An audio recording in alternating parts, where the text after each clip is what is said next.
following is a production of DallasCowboys.com and the Dallas Cowboys Football Club. How about them Cowboys? Yeah, go Cowboys! Let's go, baby! Are you ready for a break? Yes. Are you ready for a break? Absolutely. Ready for a break? Yeah, and so much for that. It's time for The Break on DallasCowboys.com We were on the break! with Nick Eatman, David Hellman, Ambar Garcia, and Derek Eagleton. It is Tuesday, January 11th, 2022, Season 17, Episode number 95. Welcome to the latest edition of The Break. We are live from the SWBC Mortgage Studios at the Star with Nick and Dave joining me. Nick, let's get started with a 95. I'm going to go with Chad Hennings, I guess. I'm sure there's a better one than that. I was about to say, you don't seem very convinced that that's the person you really want to talk about. Colston Weatherington, maybe? Wow. Yeah, he was a Dallas Desperado guy, Yeah, but that may not have been right for him. Was he the same number with the Desperados? I don't think so. Okay. He might have been 95 for them. For those who don't know who the Dallas Desperados are, that ages us. This was when Jerry actually owned an arena football team, and Nick used to do the play-by-play. No, you did the color for the Dallas Desperados. They let anybody do that. It was fun. It was fun, right? Yeah. Kind of, except for the fact that, when the season was over, this season, you're like, Here we right go on into there. Yeah, And I'm gonna go ahead, Dave. I mean, not to first world problems, not to complain about this great job that we have, but I think I would cry. You probably have friends. Is it New Orleans that does that, or it's? I mean, that's places. a thing. But the New Orleans Saints.com beat people. They do work for the Pels, but I don't think they just become Pelicans beat writers when the season's over. I think that they might. I don't know. I know. The Seahawks employees do a lot of stuff with the Sounders. Yeah. There are a lot of situations like that around sports where you just put another hat on when your season ends and go back to work. I'm very grateful that I don't, because I feel like the stuff we do with the draft and all that feels like a full-time job. The thought of everything we've been doing since mid-July, and it's mid-January, and you just go right back into doing another season. The thought of that makes me want to cry. David Irving's a 95. That's who I was going to bring up. Yeah. Okay, good. Chad Hennings. I'm going to admit this to you for the first time publicly. I built the site for the Desperados, and I would help with putting the content up. Never once attended a game, ever, for the Dallas Desperados. Really? Not even one. Wow. The games were fun. Not even one. Some teammate you are. I know. Yeah. I would have been the same way. I had no desire to be there. One though. I had no desire. They played in the playoffs and I know, but games. after we finished the Cowboys season, I was I'd be like, okay, I'm good. I can rest for a bit. Didn't know you felt that way. Didn't know you felt that was the reason. So when we were Rob and I were over there I got this. We got the Indiana Firebirds coming in tonight. I'd post the stories. Now, back then, I was posting stories, so Nick would send the story, and I'd put it up. But we overcovered that. Oh, I never went to a game. I consider myself a football junkie. If it's on, I'm gonna watch it. I'm gonna watch Maction on Tuesday night. I'm gonna watch Thursday night football, no matter how bad the matchup is. I could never get into arena. The New Orleans had the Voodoo when I was growing up. They had a team. I had no desire to go. I had no desire to watch it. It was one of those things where I always thought it was kind of like Six Flags. Taking the family to Six Flags. Okay, you're not going to take the family 2 weeks in a row, 3 weeks. You're going to go and ride the rides, and maybe you're going to go later on or whatever. It doesn't matter who they play. It doesn't matter. Oh, Chicago Fire's coming in. Whatever. They were the crush. Chicago Crush. Who's sorry? Yeah, Beam was there too. Yeah, Beam was there. Yeah. As you can see, Beam was there. Yeah. Who's the Fire?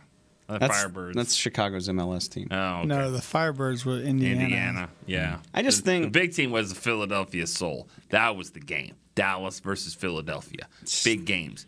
They would put it on Monday Night Football one time. Wasn't the owner of Philadelphia Soul Bon Jovi? Bon Jovi. Yeah. I thought so. Yeah. I think And I know, What are we doing? What are we doing? I don't know. I'm sorry. Oh, right. It is. Let's go. It is the Playoffs. Colson It is the Weatherington was playoffs. 95. Okay, is the good. playoffs. Colson was 95. We This got is it. what happens We're sorry. when you start the show with Colston Weatherington. Let's go. All right, here we go. Here's what we're going to do today. We're going to do a season wrap since it's the end of the regular season and we're heading into the playoffs.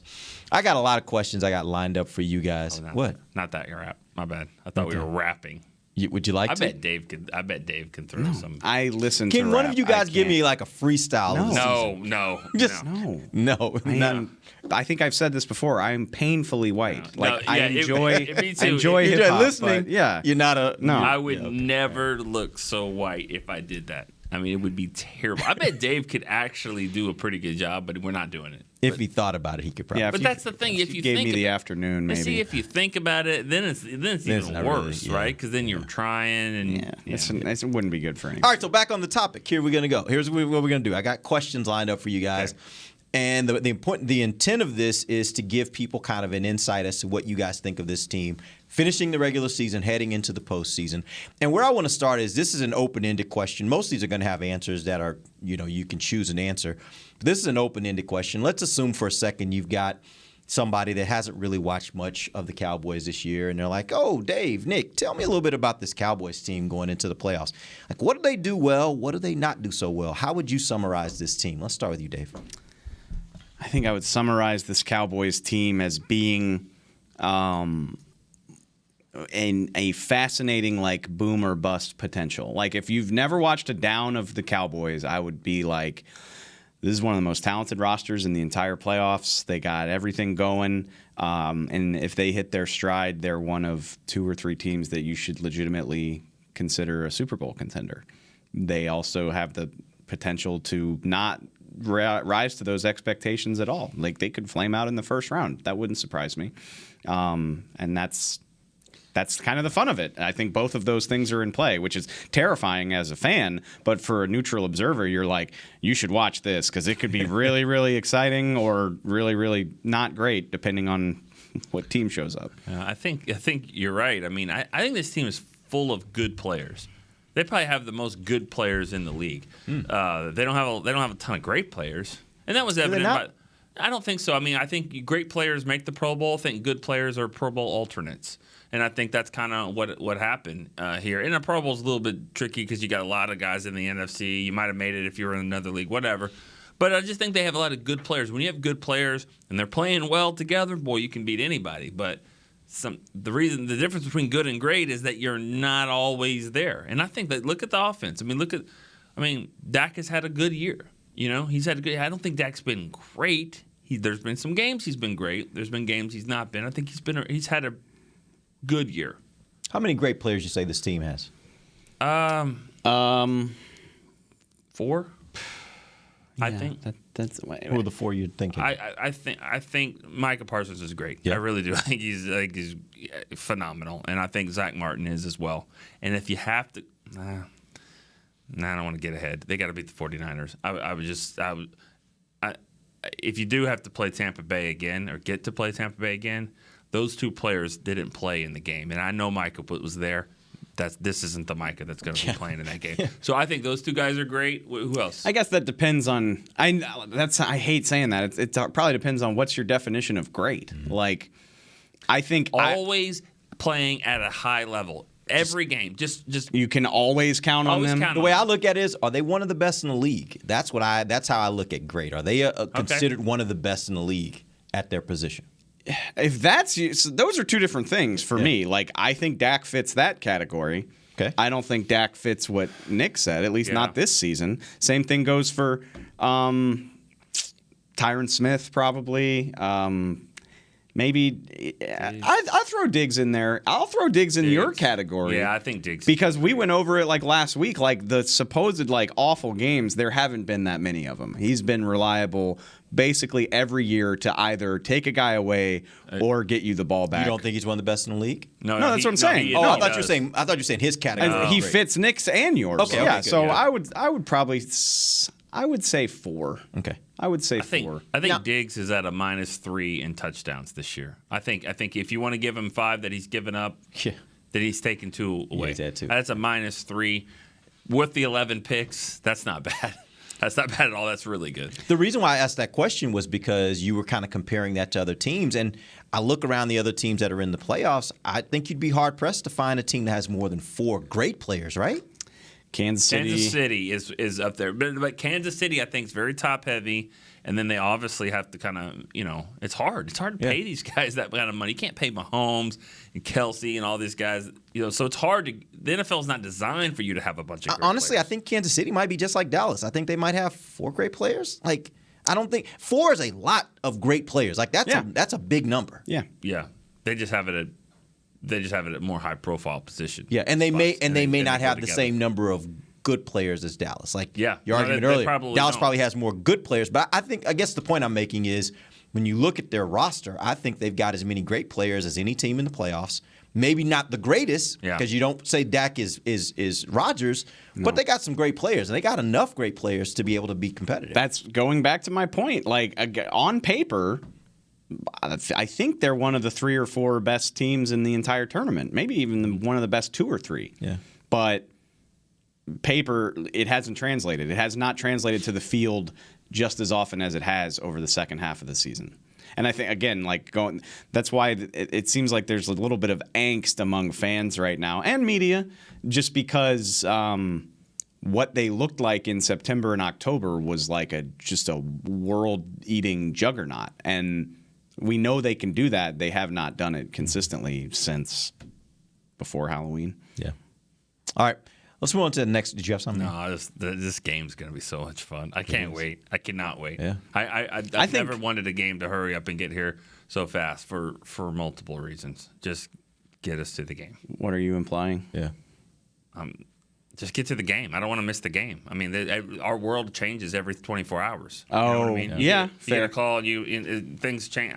Right now, everything's kind of good, so get to the game. Let's do the game Play now. it. Just Play it give me on the Wednesday. game. We're biased because we're so close to it, but I really do think this is the sexiest game in the entire wild card block. Like, absolutely, yes. You think? Yes. More than New England You Buffalo. don't get on Nickelodeon if you're not. Which is ironic because they put the worst game on Nickelodeon last year. It was Bears Saints. It was trash. Yeah, and even Rams and Cardinals. I mean, I think these division matchups, those are pretty sexy to me. That's anyway. a pretty good one too. But Rams Cards is up there. Buffalo New England doesn't do a whole lot for me. For you, yeah. I'm sorry to them. If you got a rookie quarterback, I just don't take you seriously. Not in the playoffs. I just don't. And you can say that about this team in 2016. Like, in retrospect, maybe their ceiling was limited by Dak being so young. So no, I think it is. Between star power, 49ers, just because they're 10-7, don't sleep on like arguably the best tight end in the game. What Deebo Samuel's done this year is wild. Nick Bosa, absolutely one of the best edge rushers in the game. Fred Warner, Pretty good linebacker. He gets lost in the shuffle. I'm not saying he's like the best, but he's a very good player. They got plenty of talent. Brandon Ayuk had a great season. Like, they got plenty of talent their own. And then you throw in the stuff for us, like amazing uniform combination, like just 2 of the most iconic uniforms, the history in the playoffs. Iconic brands. Everybody who's been everybody grew up with Madden and Summerall doing Cowboys 49ers games. Like, I said this on Sunday. I think maybe that was on purpose. They were like, let's put Cowboys 49ers in the 3:30 slot. Yes. That's the way it's supposed to be. Yeah. I think this is a dream matchup in terms of just juice. Yeah, I can't wait to see it. Let's move on to the next question. This team is the first team in the history of the NFL to do these things in combination: 4,000 plus passing yards with Dak, 1,000 plus rushing yards with Zeke, 1,000 plus receiving yards with CD, 10 plus sacks with Parsons, and 10 plus interceptions with Diggs. My question for you guys is, which is the greatest of these accomplishments? The greatest is the 11 interceptions, I think. But it's just the thing that doesn't happen very often. That'd be my answer to that. I have an answer of why I think that happened this year. But go ahead, Dave. What is the greatest accomplishment out of that group? I don't disagree with you at all, but just in the interest of being different, you can't undersell what Micah did. 10 plus sacks as a rookie is amazing anyway. Like, rookie edge rushers don't do that very often. And then you consider that he isn't an edge rusher. Right. Like they threw him into that basically out of necessity, and he took it and ran with it. I mean, so that's maybe they obviously thought that he could do that, but for him to translate so easily and so quickly, that's amazing. Yeah, the fact that stat and that stat came out, and I think Dave and I were in the press box, and we were kind of like, it was a little. I mean, like, it's fine. It's just one of those things. I'm fine that they're all even numbers around. When you start getting into these wonky stats, just that you're just trying to. The more things you list, it's incredible, and I think it speaks to the Cowboys having a very star-studded, maybe even top-heavy roster. Like they've got a lot of guys who are capable of doing stuff like that, but. The longer the list goes, the more my eyes start to glaze over, where it's just like, they're the first team to score 50 points on a Saturday night in Philly when it was below 30 degrees. I'm just like, okay, like you're right, but how much should I really care? And the most interesting thing about that is I don't know this, but I wonder if you take out the 10-plus interceptions, how many teams have done the other 4? That's the unique thing. Like you said, you just don't get 10-plus interceptions in a season very often from a single player. So you take that one out, how many other teams have done those things? Right? I bet the dig stat is doing a lot of lifting there because a lot of teams have done the other stuff. Like basically every team that makes a Super Bowl run is going to have a good quarterback, a good receiver, a guy who gets to the quarterback, like all of that stuff. And 1,000 yards, not a crazy number for a running back, so that's doable. The rest of that stuff is very easy to do. That's the 99 Rams right there. They probably have a guy with sacks. They just Todd Light didn't get 10 picks. I don't know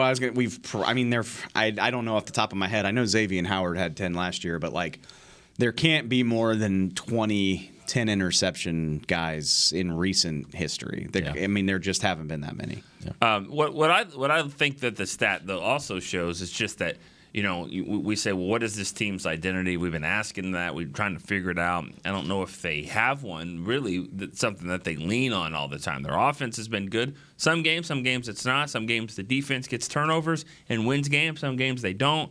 But they can do it all. They have won in a lot of different ways, and so that kind of shows me that they can be versatile. And maybe that is their identity, is that they're a multiple team. Like they're a team that can do a lot of different things and do a lot of different things pretty well. Put it all together. Exactly. Can you do it? Now can you do it against superior competition? Right. That becomes the real question. I don't know. I would love to hear an honest answer from everybody, from all the other 13 teams about what their expectations truly are. Like Bengals and Raiders, you're probably just happy to be here considering like who you are and what you think so? Yeah.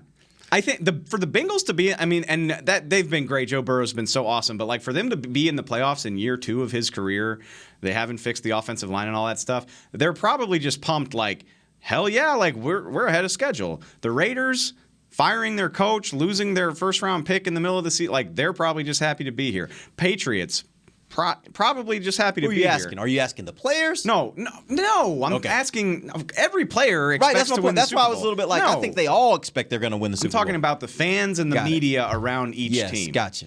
So I like Chiefs, Bills, Packers for sure, Buccaneers. It's like we're going to get to the Super Bowl, or else this is a failed effort. Yeah. You know what I mean? And so the reason I say all this is I just think the Cowboys are interesting. I think that's the expectation, but I just at the same time I'm like they could lose this game to San Francisco, or they could also get hot and play like what we've seen and just kick everybody's ass on their way to the Super Bowl. Like both of those things seem equally possible to me. Which is also the very frustrating thing if you're an observer or a fan is you want them to play up to their potential and they don't always quite get there. That's the part that's hard to swallow sometimes. All right, we're going to take our first break. When we come back, we got lots more questions we're going to throw at these guys. We'll do that when we come right back. This is DallasCowboys.com radio. At AT&T, everyone, new and existing customers, get our best deals on every smartphone. Why? Because you deserve it. For turning your living room into your office and your gym. For teaching Grandma how to video call and teaching her again. It's the button on your left, Nana. Okay, your other left. It's not complicated. Everyone deserves something new. So AT&T is giving everyone, new and existing customers, our best deals with every unlimited plan on every smartphone, even the latest ones. AT&T may temporarily slow data speeds if the network is busy. Restrictions and exceptions may apply. Hi, I'm Clint Tillison with... And I'm Jay Novacek, and we're both with... United Ag and Turf. the official tractor provider of the Dallas Cowboys. So, if you need a tractor to bale some hay, a mower to cut some grass, or a gator to get some chores done, get a John Deere at United Ag and Turf. And then, let's get to work. Hey, Jay, that's my line. Well, not today. Get to work with a John Deere tractor package that's just right for you and your budget. Visit UnitedAgAndTurf.com. Before there was a draft, you could size up a cowboy by 3 simple factors: the crease in his hat, the bend of his brim, and his unbending attitude. A man Stetson didn't just protect him from what life threw at him, it projected a rugged, unstoppable spirit.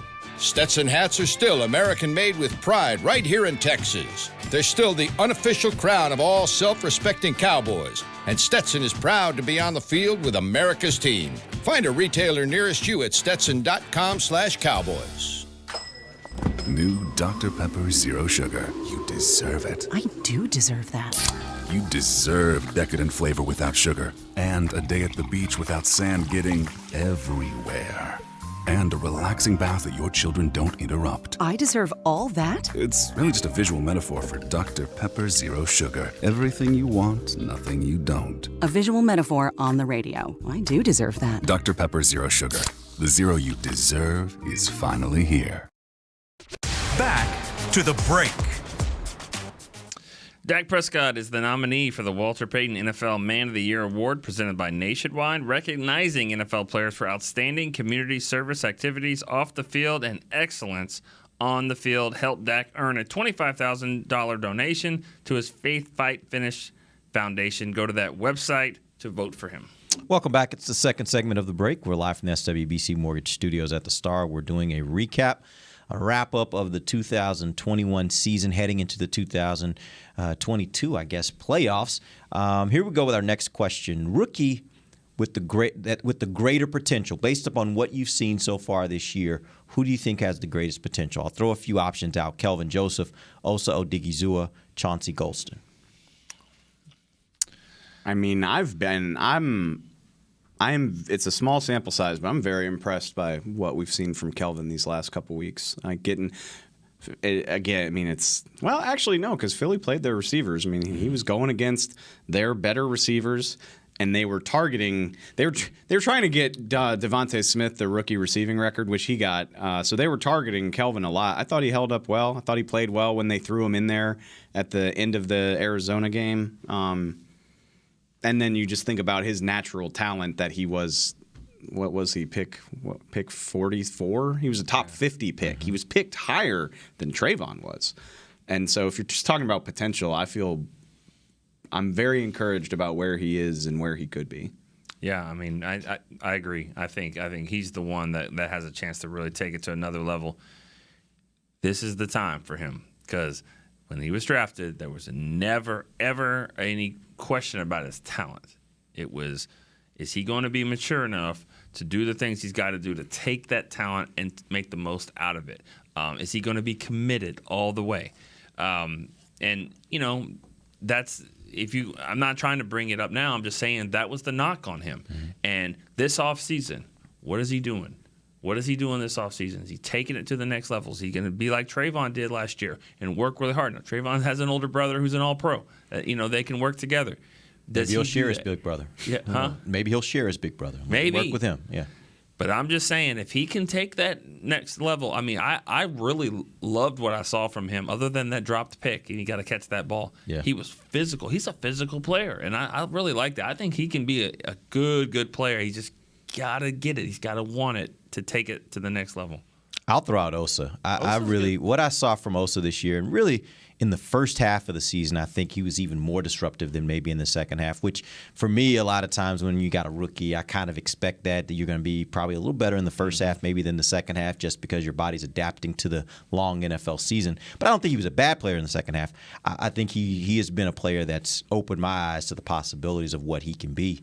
I think he might be a really, really good player for them long term. And Golston, you got to give him some love too, but I think Osa would be my guy. Golston, to me, looks like he could be a guy like Dorrance Armstrong. Like in the third year, you're going to training camp and you're talking to people and you're like, you're just talking to some scout and he's like, Golston's playing, you know what I mean? Kind of like a Tyrone Crawford did. It was just like, oh, you don't see it all the time unless you're watching that tape, that he's so versatile. He's going to be doing different things. If he can stick to one position, which they may not want him to do. But if he can and really craft that, he could be really good too. I think something interesting to note about Osa too. We don't get to see these guys as much as we would prefer. Like, I think he's come out and talked to the media like 3 or 4 times since training camp. So I don't know him, but he's a very smart guy, and like he's very. I just think he's got his eyes wide open about this whole thing. I think it's probably very beneficial for him that he's got an older brother who was in the league and probably didn't have the career he wanted compared to where he was drafted by the Giants. And so I really like his approach. Like, going to what Nick was saying about Kelvin, like, he strikes me as a guy who is about his business and is going to be focused on like what he can do to get better. So yeah, I mean, he's had a fantastic rookie season. I think the arrow is pointing up on all those guys, which is. I mean, it appears that they did a hell of a job with this class so far. Shout out to Will McClay. Let's talk a little bit about this next question. Who was the better free agent signing for Dallas between these two? I know they had a lot of free agent signings, but between these two, Malik Hooker and DeMonte Casey. I think Casey's just been the regular starter. I know it hasn't always been fantastic with him. I know people talk like he's been involved in a few busts over the course of the season, but I really like his demeanor. Like, Jaron Kearse gets a lot, and rightfully so, gets a lot of credit for like that dog demeanor and competitive and feisty and kind of imbuing that confidence. But Casey's kind of like that too. Like, he's a feisty dude. Yeah, when they played the Bucs the first time for game 1, he was just like, I don't care. Tom Brady, I mean, he's just a guy. Mm-hmm. It was like, well, he's not. He's really just a goat. He's kind of more than a guy, but yeah, I get your point. Like, for our, we don't care. We don't care who it is. We're gonna go out there and love it. That's the way he's got to play. But to answer the question, the guy they're gonna probably, I don't know who they try to re-sign. You got to remember, like, Casey and Keanu Neal, they came here, with Dan Quinn, and doesn't look like Dan Quinn's going to be here. I mean, that seems very obvious at this point that there's a lot of talk of, he's just somebody who's going to get an interview with him and not want him. I mean, he's gonna get a job. So that's a done deal. And so you just wonder who they're going to try to re-sign. To me personally, I think I'm trying to re-sign Malik Hooker if possible. I do. I mean, I think Hooker's an easier guy to re-sign for sure. I'm looking up to see their snap counts. Yeah, I mean, Casey's played 80% of the snaps this season. For Hooker, it's more like 46, 50%. So I mean, Casey's just had a much bigger role. And not to I don't want to throw anything at you that you're not prepared for, but it does seem like Hooker's had more if you look at the second half of the season and really over the last month. It seems like Hooker's getting in more. Yeah. So I would wonder if you extrapolated that to the full season. Obviously, he was coming off injury, got here late. All those things, if they are seeing as time goes on that they really have a role for him that may even surpass what they have for Casey at some point. If their plan is to sign Hooker with an eye on him being the starter at that position next year, and maybe you try to draft somebody, like I'm fine with that. That would me too. No problem here. All right. Next question. Most improved player. These two players are the nominees, Terrence Steele and Dalton Schultz. Who's been most improved? I would no, it's not even close. It's Terrence Steele, because Dalton Schultz was pretty damn good last year. Like, he's had a better season this year, but he had a nice year last year. Terrence Steele did not.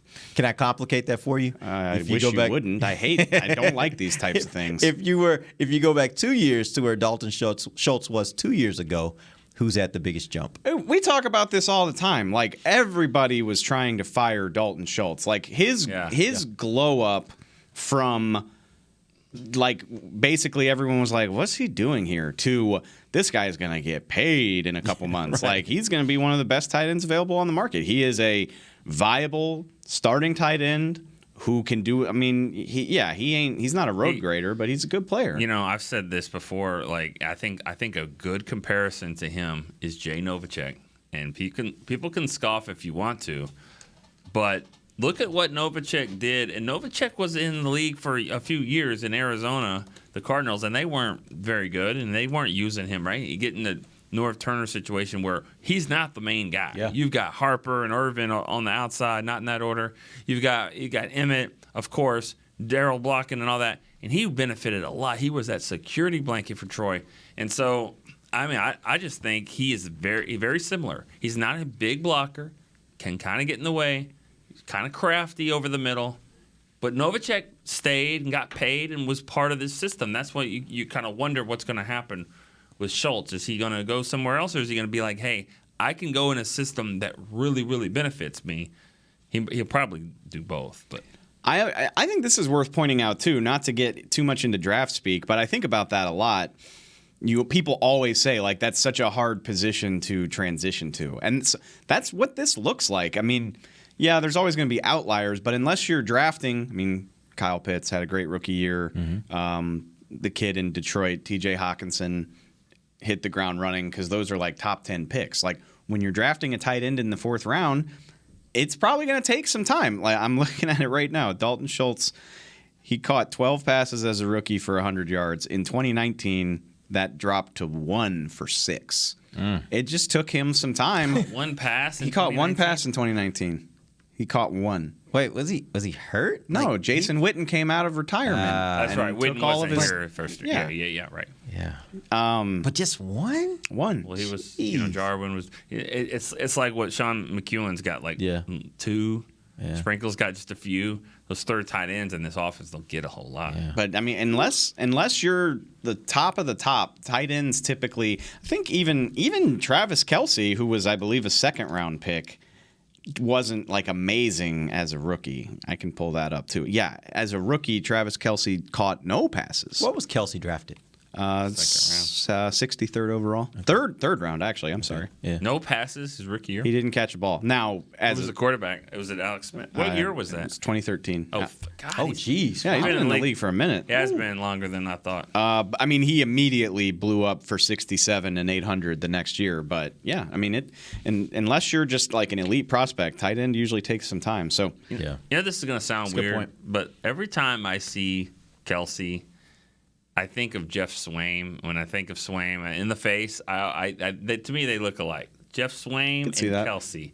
Like I wish they were the same player. You know, when Swaim was here. Swaim's still playing. I got nothing but respect for him. He's still in the league and he's still playing. Those are my favorite types of players. Yeah, I love that. Yeah, he's got 31 catches and 3 touchdowns for the 1 seed in the AFC right now. Yeah, he's not playing this weekend, right? Nope. Yeah. All right, here's the next question. I'm going to give you guys 5 choices for this answer. Free agent you think is most important to resign. I'll give you the 2 wide receivers, Michael Gallup and Ced Wilson. I'll give you Jaron Kearse. I'll give you Brian Anger, and I'll give you Dalton Schultz. Most important player to re-sign of those 5. I was so you took Randy out of the equation. Yes, so I absolutely took Randy out of the equation. There was a reason I took Randy out of the equation. How sad. I mean, can you believe that we're sitting here and you picked 5 guys and Leighton's not in your pick? And Connor should he be? No. Okay, just making sure I'm not off on it's this. not about that you were wrong. It's the fact that we're just not even putting him in. He doesn't even make it in the group. All right, most important to re-sign. Of those 5. You want me to give you the names again? Yeah, you got it? I got them. 2 receivers, Schultz, Kearse, and Anger. Yeah. I hate what I'm about to say because I'm the safety guy, and I think what Jaron's done for them, I would love to have him back. What he's done for them has been very valuable. He's been awesome. But defense is so hard to predict from year to year. Like the variance, unless you've got Legion of Boom type talent, it's hard to just be at the top of the defensive rankings like year after year. It's just, you can look at the trends. So with that in mind, having a consistent, good tight end who can help Dak out, and again, the strength of this team is still its offense, in my opinion, I would take Dalton. Mm-hmm. Out of all of the names you just listed off for me, I think I would take Dalton Schultz. I would go with Kearse. I think Kearse gives them more attitude, versatility. He's just a wiry player that they just haven't had. He can do a lot of things with him, too. He can play linebacker. He can play some safety. I just like everything that he brings.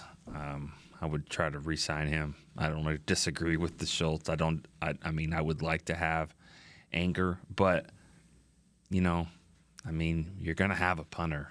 And you hope he's going to be good. Yeah, I was wrong on that one though. I I whiffed on that one. I was like, why would you bring this guy in? I think Nice Wonder is better. Nope. I mean, he's not. He's been great. He's been really, really good, and he helped them. When the Cowboys offense was struggling here in these last 5 games, he has been even better. And Anger has he's helped flip field position. I mean, he's not crafty to the point where I'm not crafty, but he doesn't always just pin it at the 1 and it bounces back or angle it out of bounds. He's going to put the ball on the 9-yard line for you, and he's been a weapon. I think my thoughts with special teamers is just, Anger said when he got named to the Pro Bowl, he came here for Bones. Like, he knew what Bones does for punters. He wanted to be part of that. So Bones is going to be here next year. Sure. I haven't heard anything about him getting job interviews. So that hasn't changed. Yeah. And then the bidding war for specialists just typically isn't the same. So I just kind of think, I'm like, all right, you can probably keep Anger if you want him, whereas the other guys, you're going to have to be worrying about other people's offers. I think Fossil could be a good head coach. I'm not saying that he couldn't be. No, I'm just kind of thinking, if you're a beat writer, you're saying you think he is, it. or you were asking the question? I'm asking. I mean, he'd be different. He'd be, because you need somebody to rein him in, and if you're the head coach, you're not going to do that. Yeah, I could see Bones just being involved in a media fiasco like once a month. The thing earlier this season.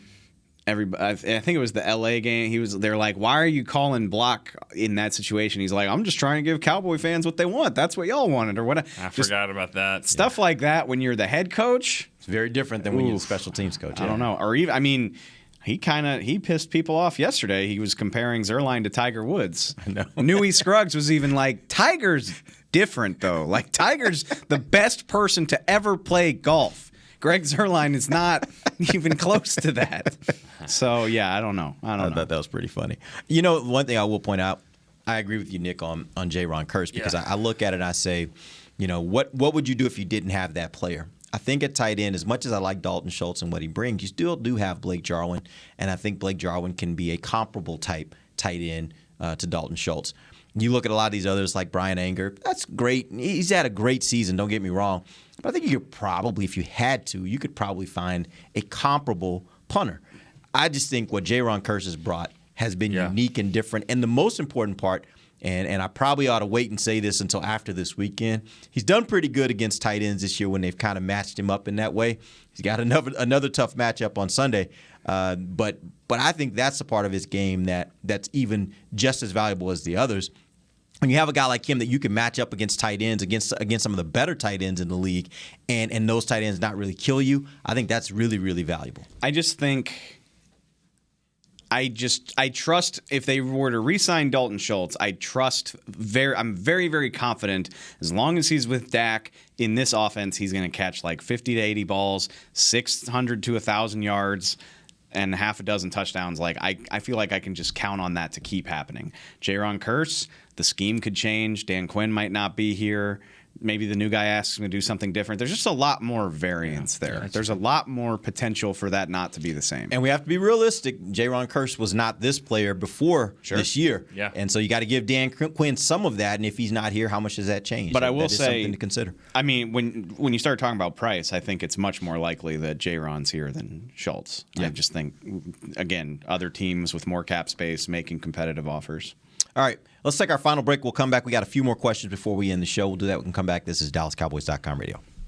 Want to use what the pros use? How about the official men's skincare brand of the Dallas Cowboys, Jack Black? Right now, you can get the Jack Black Starter, a curated collection of Cowboys locker room favorites for just $10 with free shipping. The starter includes 4 Jack Black skincare favorites, plus a full-sized intense therapy lip balm. Go to getjackblack.com/Cowboys and use the code word TEAMJB. That's getjackblack.com/Cowboys. The Jack Black Starter, $10, free shipping. At AT&T, everyone, new and existing customers, get our best deals on every smartphone. Why? Because you deserve it. For turning your living room into your office and your gym. For teaching Grandma how to video call and teaching her again. It's the button on your left, Nana. Okay, your other left. It's not complicated. Everyone deserves something new. So AT&T is giving everyone, new and existing customers, our best deals with every unlimited plan on every smartphone, even the latest ones. AT&T may temporarily slow data speeds if the network is busy. Restrictions and exceptions may apply. Hi, I'm Clint Tillison with... And I'm Jay Novacek, and we're both with United Ag and Turf, the official tractor provider of the Dallas Cowboys. So, if you need a tractor to bale some hay, a mower to cut some grass, or a gator to get some chores done, Get a John Deere at United Ag and Turf. And then, let's get to work. Hey, Jay, that's my line. Well, not today. Get to work with a John Deere tractor package that's just right for you and your budget. Visit UnitedAgAndTurf.com. Before there was a draft, you could size up a cowboy by three simple factors: the crease in his hat, the bend of his brim, and his unbending attitude. A man's Stetson didn't just protect him from what life threw at him, it projected a rugged, unstoppable spirit. Stetson hats are still American-made with pride right here in Texas. They're still the unofficial crown of all self-respecting cowboys, and Stetson is proud to be on the field with America's team. Find a retailer nearest you at Stetson.com/cowboys. Back to the break. This Sunday, January 16th at 3:30, you'll see Derek Eagleton wearing a white tuxedo. He's going to bust it out for this week's game because it's the whiteout at AT&T Stadium. Okay. Boss Hog wearing the white. We encourage everyone to wear your white for the whiteout this weekend. Visit DallasCowboys.com/2021 playoffs for more updates. Let's go. Let's go. Dave, you wearing all white? No. No? No. In the press box. In the press box, that would look ridiculous. No. I know. That's the point. I mean, I always say, like, I don't want you to look ridiculous. I do a good enough job of, like, kind of being the butt of jokes and having a good sense of humor about myself without, like, going out of my way. You know what I mean? Yeah, you make it seem natural. I wore a tuxedo to the last playoff game, but that's because I was missing my friend's wedding. I'm trying to remember. Oh. I was like I can't make the wedding, but I already bought the tuxedo, so I'll wear it for you, kind of as like a symbolic thing. Did they win? Yeah, they beat the Seahawks. That was the Seahawks game. Okay, all right, good. So maybe you should do it again. Since you did it that time. It's getting messy. But still, it was just you wore a tuxedo and they won. It looked like a painter. They are expecting. So yeah, there we go. They're winning. Yeah. They're Shout winning. out Rob and Meredith. Shout out Rob. Do they and still Meredith. give you every day of my life? Like they mention it? I mean, Rob, he's one of my dearest friends since forever. Like anytime anything remotely comes up, I'll send a text and be like, "Oh, I can't make it. I got work or whatever," and he's like. Hardly surprising, or just stuff like that. So he's got your personality. He throws that kind of. My love language is treating the people I care about like crap, and all my friends are the same way. Perfect. So we're just ruthless to each other. You would have missed the flip, Dak's flip. Absolutely, yeah. I mean, hey, you do what you got to do. Part of working in the industry. Yeah, absolutely. All right, we got a few more questions we want to get before we end the show. Next question: if you could replace only one of these two players, which would you replace? And I'm talking about once the season is done. Getting ready for next season, Connor Williams or Tyler Biadasz? You got to replace. We're laughing because we're saying the same thing. We're thinking the same thing, right? What? I'm guessing, yeah. And I think so. If you could do both. I think so, yeah. If you could, and okay, it's a funny joke, and I'm not completely kidding, but like Tyler Biadasz, neither one of them has been awful, but like it's easy to dog Tyler. He's definitely, some of the better D tackles have gotten the best of him. There's been some issues with the snap placement and stuff like that. All things considered, I think he's been solid. But that's guard center. If I've got a red Sharpie and I'm circling things that I want to address in the offseason, that's getting a big red circle on it. Yeah. The thing with Biadasz, he has played better, I think, lately, but I've never seen a center get more false starts. I don't understand how you're getting a false start. Like, is it because of the way he raises? But I think every center does it, and I can't quite figure it out either because I think most centers, if you watch them, they kind of do that little head jerk. They look down. And I don't know why he's getting the penalty, but none of them. He kind of has a rocking motion. He rocks backwards. The last game, it was definitely because I was sitting down there and I was shooting him at the same time, and he rocked back and he almost picked the ball up because he was falling backwards. That's exactly what he did. I just feel like maybe it might be in my head because remember, like we talked in the offseason, like we found out later Andy Dalton preferred Joe Looney because he trusted that the snaps were going to be in the same place.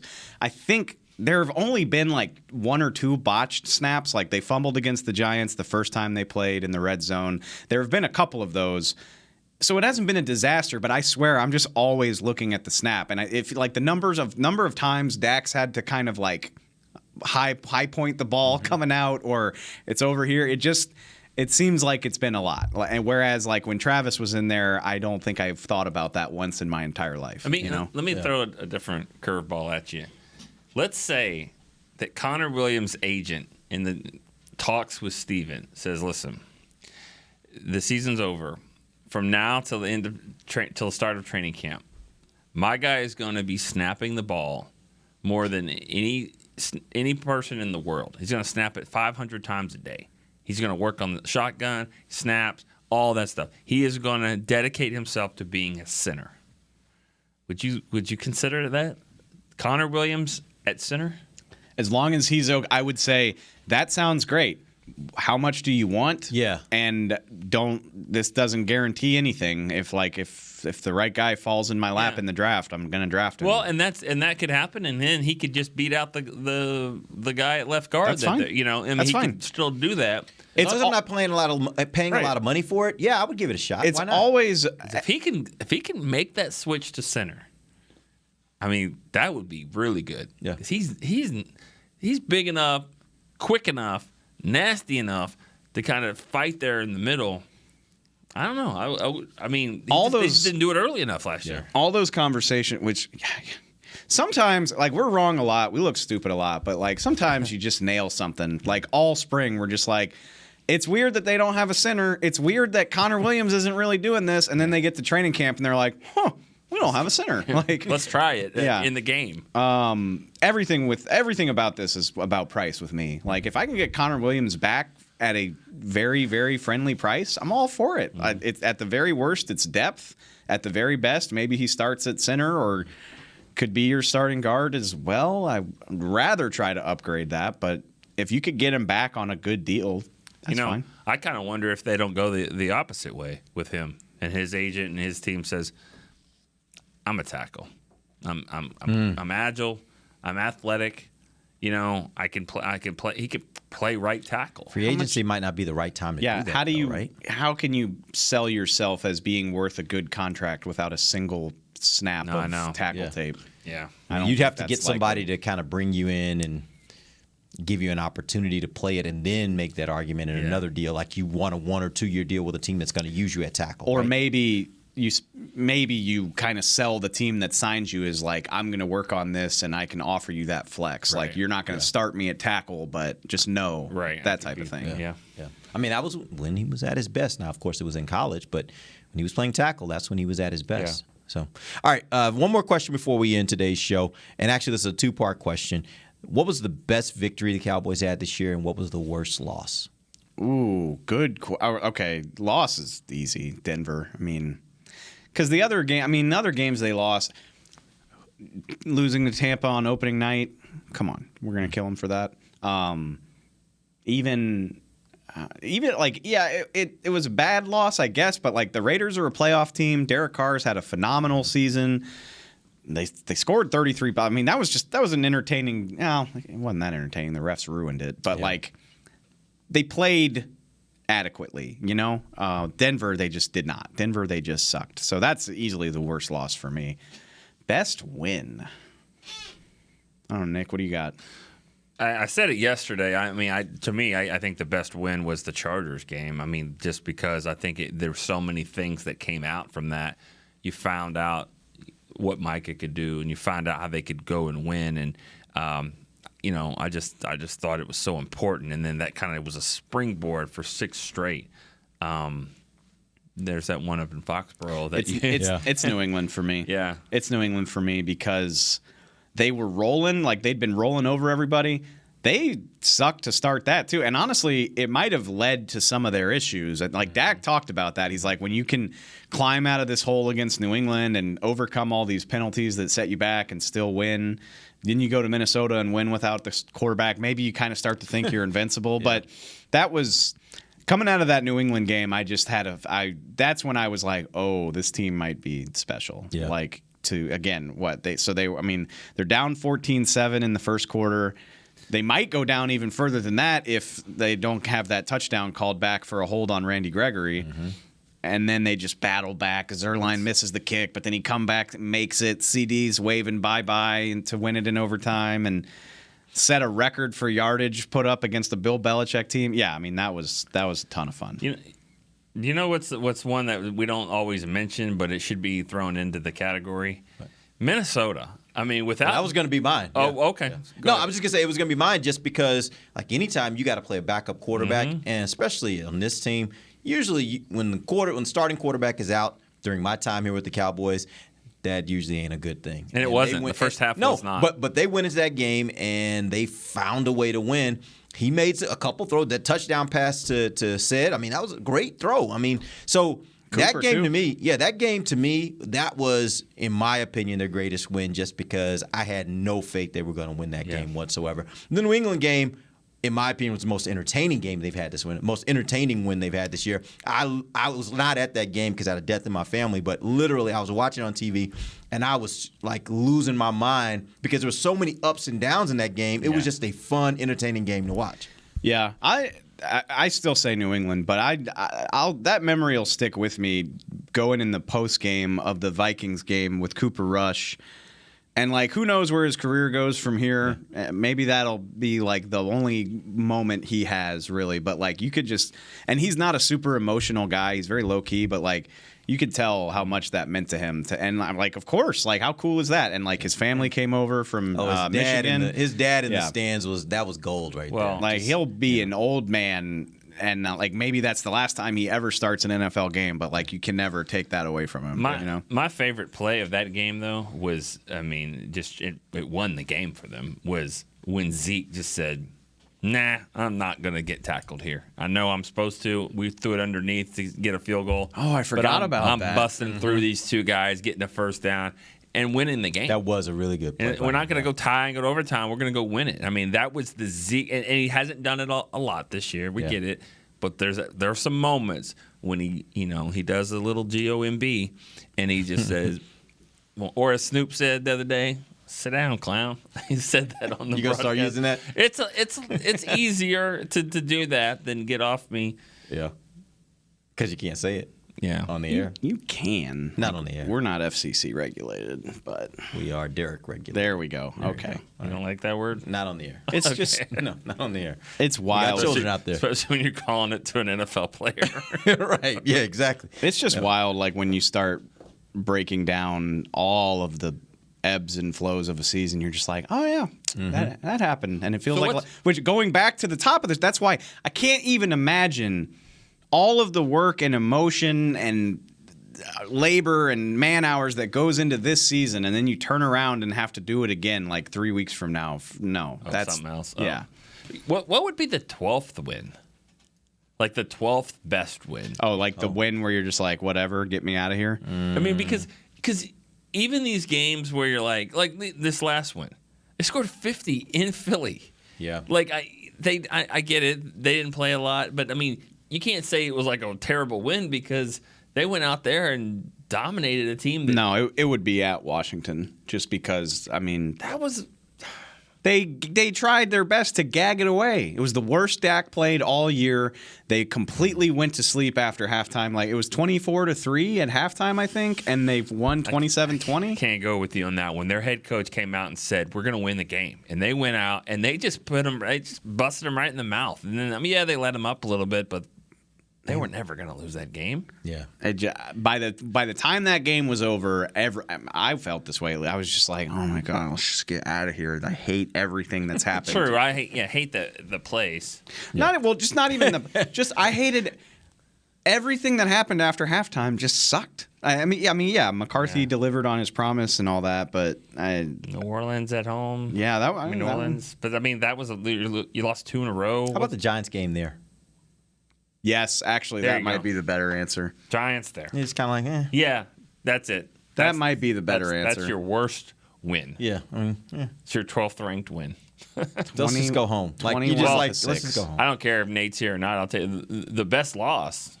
Tampa. Oh yeah, and see, absolutely. And that's the thing. Like, I know we argued about it. Then we'll argue all the time. He throws those jokes in there. He's wrong, and I'll tell him he's wrong, because the morale after that game was better than the morale going into the game. You're like, we didn't win. We lost to Tom Brady. We could have won. We didn't. We play like that, we're going to win a lot of games this year. And they did. They won 6 in a row. Yeah. It was a moral victory. There's always going to be people that just don't care unless you win. Like, that's just the bottom line that they'll never get over. But, like, I look back at that game right now, I look at that as a source of confidence. Mm-hmm. I'm like, you are capable of taking that team to the brink in their building on banner night. That means that you can be in it right up to the wire with pretty much anybody in the league. And by the way, if you look at personnel, you have, I think, a better team right now, because some of your players that played in that game are not the same players. They got a hell of a healthier team. They've taken some hits. They got a hell of a healthier team than Tampa does right now. Yeah. So there's some things about that. If you can get past San Francisco and you got to go to Tampa, I don't think they have any reason to be afraid of that team. At all. They shouldn't be afraid of anybody in this tournament, in my opinion. No. But they better be on their P's and Q's, because they could get beat any week too, right? Yeah, that's and I've heard a lot of people say, look at the teams San Francisco's lost to. They've lost to some good teams this year, which is true. They have. And so, I look at that and say, well, whose point are we making here? Because they're 10-7, and they're going to face a good football team. Yeah. I mean, this is a good team. The Cowboys are playing. They are a good team. They've got some issues, and you could, as Dave said yesterday, I think off air, we said, styles make fights, a boxing reference. And so this is going to be a different kind of fight than they were thinking the Rams and Cardinals might give them. Yep. All right, we appreciate you guys joining us. We'll be back tomorrow. We're going to start breaking down this matchup, Cowboys versus 49ers. We'll have Bucky Brooks join us, talk about that 49er offense, that run game. That's going to be something to think about and watch on Sunday. Till then, for Nick Eatman, Dave Hellman, I'm Derek Eagleton. This has been The Break, live on DallasCowboys.com radio. This has been a production of DallasCowboys.com and the Dallas Cowboys Football Club. How about this, Cowboys? Yeah!